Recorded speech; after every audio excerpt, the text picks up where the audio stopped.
7월 10일 금요일 새벽 예배, 오늘 하나님께서 저희에게 주시는 말씀은 구약 성경 이사야서 1장 1절에서 20절까지의 말씀입니다. 이사야서 1장 1절에서 20절까지의 말씀, 성도님들께서도 각 가정에서 성경을 펴시고 구약 성경 이사야서 1장 1절에서 20절까지의 말씀을 드라마 바이블을 통해 함께 들으시고 보시겠습니다. 유다 왕 우시아와 요담과 하하스와 히스기야 시대에 아모스의 아들 이사야가 유다와 예루살렘에 관하여 본 계시라. 하늘이여 들으라, 땅이여 귀를 기울이라. 여호와께서 말씀하시기를, 내가 자식을 양육하였거늘 그들이 나를 거역하였도다. 소는 그 임자를 알고 나귀는 그 주인의 구유를 알건만은 이스라엘은 알지 못하고 나의 백성은 깨닫지 못하는도다. 슬프다 범죄한 나라여, 허물진 백성이요 행악의 종자여, 행위가 부패한 자식이로다. 그들이 여호와를 버리며 이스라엘의 거룩하신 이를 만홀히 여겨 멀리하고 물러갔도다. 너희가 어찌하여 매를 더 맞으려고 패역을 거듭하느냐. 온 머리는 병들었고 온 마음은 피곤하였으며 발바닥에서 머리까지 성한 곳이 없이 상한 것과 터진 것과 새로 맞은 흔적뿐이거늘 그것을 짜며 싸매며 기름으로 부드럽게 함을 받지 못하였도다. 너희의 땅은 황폐하였고 너희의 성읍들은 불에 탔고 너희의 토지는 너희 목전에서 이방인에게 삼켜졌으며 이방인에게 파괴됨 같이 황폐하였고 딸 시온은 포도원의 망대같이 참외밭의 원두막같이 애워싸인 성읍같이 겨우 남았도다. 만군의 여호와께서 우리를 위하여 생존자를 조금 남겨두지 아니하셨다면 우리가 소돔 같고 고모라 같았으리로다. 너희 소돔에 관한들아, 여호와의 말씀을 들을지어다. 너희 고모라의 백성아, 우리 하나님의 법에 귀를 기울일지어다. 여호와께서 말씀하시되, 너희의 무수한 재물이 내게 무엇이 유익하니요? 나는 순양의 번제와 살찐 짐승의 기름에 배불렀고 나는 수송아지나 어린 양이나 순염소의 피를 기뻐하지 아니하노라. 너희가 내 앞에 보이러 오니 이것을 누가 너희에게 요구하였느냐? 내 마당만 밟을 뿐이니라. 헛된 재물을 다시 가져오지 말라. 분향은 내가 가증 여기는 바요, 월삭과 안식일과 대회로 모이는 것도 그러하니 성회와 아울러 악을 행하는 것을 내가 견디지 못하겠노라. 내 마음이 너희의 월삭과 정한 절기를 싫어하나니 그것이 내게 무거운 짐이라. 내가 지기에 곤비하였느니라. 너희가 손을 펼 때에 내가 내 눈을 너희에게서 가리고 너희가 많이 기도할지라도 내가 듣지 아니하리니 이는 너희의 손에 피가 가득함이라. 너희는 스스로 씻으며 스스로 깨끗하게 하여 내 목전에서 너희 악한 행실을 버리며 행악을 그치고 선행을 배우며 정의를 구하며 학대받는 자를 도와주며 고아를 위하여 신원하며 과부를 위하여 변호하라. 오라, 우리가 서로 변론하자. 너희의 죄가 주홍 같을지라도 눈같이 희어질 것이요 진홍같이 붉을지라도 양털같이 희게 되리라. 너희가 즐겨 순종하면 땅의 아름다운 소산을 먹을 것이요 너희가 거절하여 배반하면 칼에 삼켜지리라. 여호와의 입의 말씀이니라. 오늘부터 저희는 이사야서 말씀을 묵상합니다. 저희가 방금 읽었듯이 이사야서는 하나님께서 하나님이 택한 백성 이스라엘에게 실망하셨다는 말씀으로 시작합니다. 이스라엘에게 크게 절망하셨습니다. 왜냐하면 하나님은 그들을 자녀라고 여기며 기르고 키우셨는데 그들이 하나님을 반역해 버렸기 때문입니다. 그래서 하나님은 말씀하십니다. 소도 그 주인을 알아보고 나귀도 그 주인이 저를 어떻게 먹여서 키우는지 알건만은 이스라엘은 알지 못한다고 그들의 배은 망덕을 한탄하십니다. 그럼 이스라엘은 무엇을 잘못했기에 하나님께서 이토록 낙담하셨던 것일까요? 그것은 그들이 하나님의 말씀에 대한 순종 없이 제사만 남발하고 있었기 때문입니다. 11절 말씀입니다. 여호와께서 말씀하시되 너희의 무수한 재물이 내게 무엇이 유익하뇨? 나는 순양의 번제와 살찐 짐승의 기름에 배불렀고 나는 수송아지나 어린 양이나 순 염소의 피를 기뻐하지 아니하노라. 이 말씀을 신랄하게 표현하면 이런 것입니다. 너희의 무수한 재물이 지겹다고, 가증스럽다고, 때마다 모여서 제사 드리는 것을 내가 견디지 못하겠다고 하나님께서 말씀하시는 것이지요. 그럼 이스라엘은 하나님의 말씀, 구체적으로 도대체 어떤 말씀에 순종하지 않았기에 하나님께서는 그들의 제사를 이토록 혐오하셨던 것일까요? 오늘 본문 17절 말씀을 보시겠습니다. 선행을 배우며 정의를 구하며 학대받는 자를 도와주며 고아를 위하여 신원하며 과부를 위하여 변호하라 하셨느니라. 그들은 선행을 행하지 않았던 것입니다. 정의를 행하지 않았던 것이지요. 고아의 억울함을 풀어준다거나 과부를 두둔해 주는 일을 하지 않았던 것입니다. 이러한 순종 없이 성전에서의 제사에만 열심을 다했을 때 하나님께서는 그들의 제사를 받지 않으셨습니다. 아니, 그들의 제사를 가증하게 여기셨습니다. 성도님 여러분, 이러한 오늘 본문의 말씀에 비춰보면 하나님께서 정작 기뻐하시는 것이 무엇인지 저희는 가늠해 볼 수 있습니다. 하나님께서 저희에게 정말 바라시는 것이 무엇인지를 알 수 있는 것입니다. 무엇이겠습니까? 웅장한 예배일까요? 분에 넘치는 재물, 바로 그런 것을 하나님께서는 기뻐하시는 것일까요? 그렇지 않습니다. 하나님께서 기뻐하시는 것은 학대받는 자를 도와주고 정의를 행하는 것, 바로 이것입니다. 제 아무리 한 번도 빠지지 않고 예배의 자리를 지킨다 하더라도 행실이 정의롭지 못하다면 하나님께서는 빠짐없이 드리는 그 예배를 받지 않으신다는 것입니다. 제 아무리 성대한 예배를 올려드린다 하더라도 약자를 억압하거나 불의한 현실에 눈 감으며 살아간다면 하나님께서 가증히 여기시는 예배가 되고 만다는 것입니다.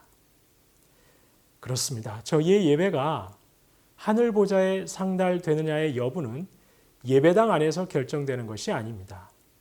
하루하루 살아가는 일상의 삶에서 결정되는 것입니다. 정해진 예배 꼬박꼬박 드리면 하나님께서 나의 편 들어주실 것이라고 단정해서는 안 되는 것입니다. 예배당에 들어서기 전, 온라인 예배를 위해 가정에서 예배의 자리에 앉기 전 저희는 먼저 저희의 일상을 돌아보아야 하는 것입니다. 힘없는 사람, 돈 없는 사람, 배경 없는 사람 힘들게 하지는 않았는지 그들의 마음 섭섭하게 하고 그들의 눈에서 통한의 눈물을 흘리게끔 가혹하게 대하지는 않았는지 철저하게 돌아보아야 하는 것입니다. 예배만이 아닙니다. 오늘 본문은 기도 역시 마찬가지라고 하십니다.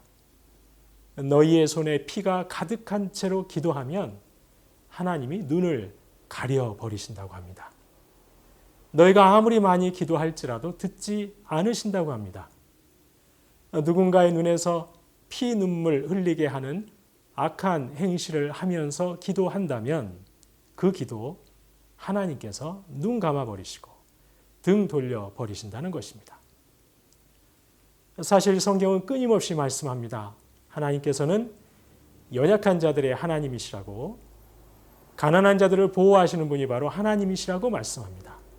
성도님 여러분, 그렇기 때문에 저희의 일상이 하나님께서 붙드시는 가난한 자들, 연약한 자들을 향한 돌봄과 섬김의 일상이 되어야 하는 것입니다.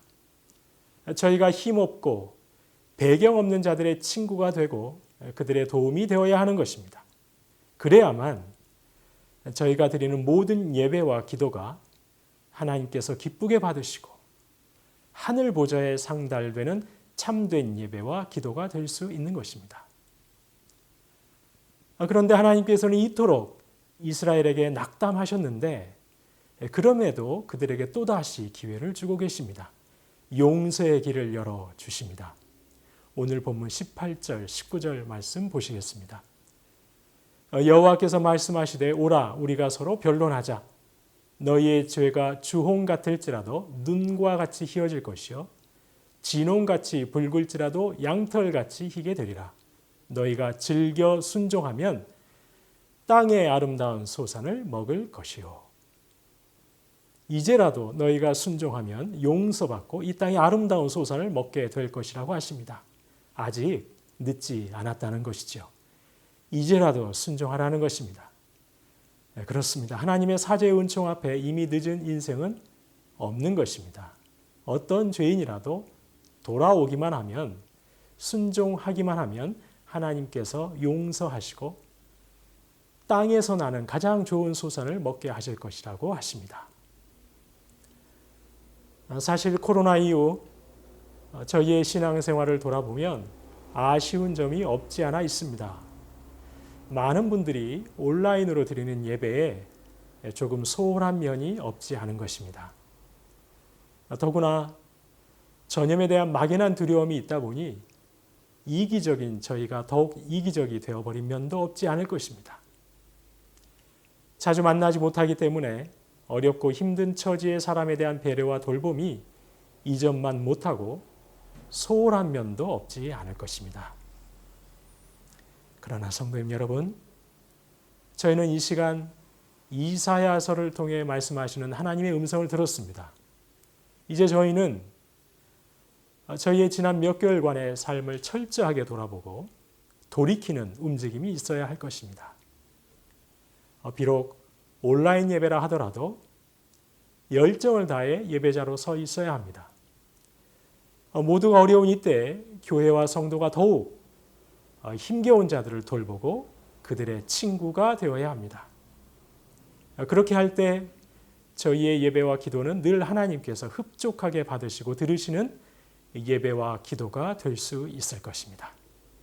성도님 여러분, 저와 여러분의 일상의 삶이 하나님께서 기뻐 받으시는 삶이 되시기를 주님의 이름으로 축원합니다. 그리하여 저희의 모든 삶의 예배와 호흡하듯 기도하는 모든 기도의 제목들이 하나님께 온전하게 연락되고 상달되는 역사가 있으시기를 주님의 이름으로 축원합니다.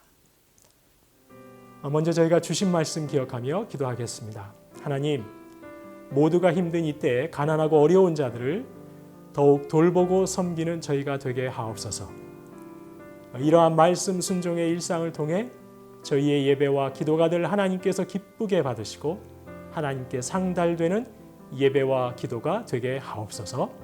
먼저 주신 말씀 기억하며 함께 기도하겠습니다.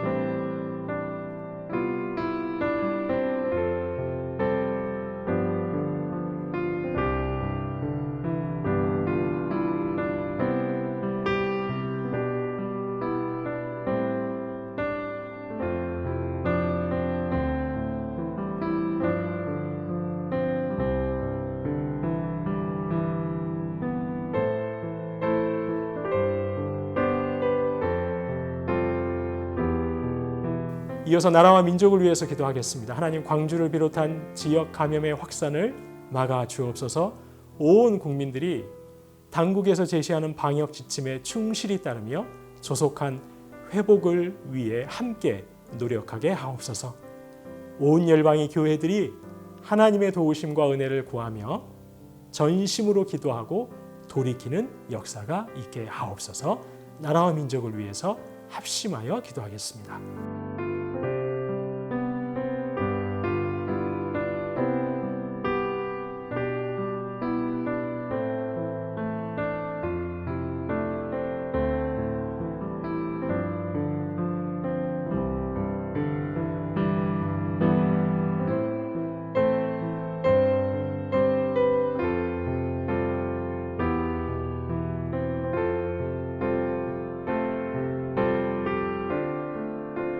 교회를 위해서 기도하겠습니다. 하나님, 새순의 모든 성도인들이 청빙을 통해 역사하실 주님의 인도하심을 기대하면서 오직 기도로 단임 목사 청빙을 준비하게 하옵소서.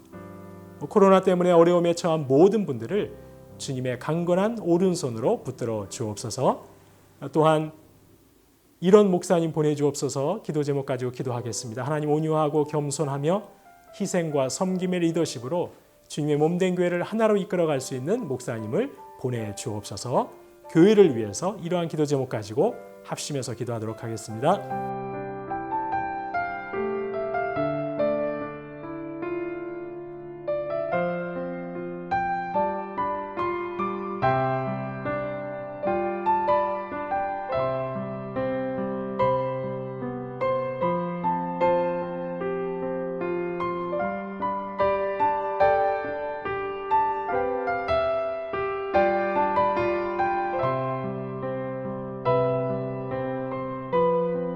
마지막으로 선교사님과 환우들을 위해서 기도하겠습니다. 오늘 금요일은 과테말라의 도익찬 노행자 선교사님, 방글라데시의 박수키 선교사님을 위해서 기도하는 날입니다.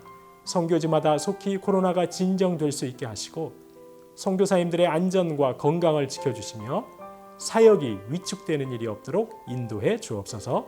중한 질병으로 회복 중에 계시는 김인혜 집사님, 김광순 집사님, 김영자 권사님, 김기석 집사님, 김찬준 집사님, 정순금 권사님을 위해서 기도해 주시기 바랍니다. 특별히 오늘 금요일 수술을 앞두고 계신 정임 집사님, 하나님께서 모든 수술의 과정 가운데 친히 집도해 주시고 인도해 주시도록 이러한 기도 제목 가지고 저희가 마음을 모아서 기도하시도록 하겠습니다.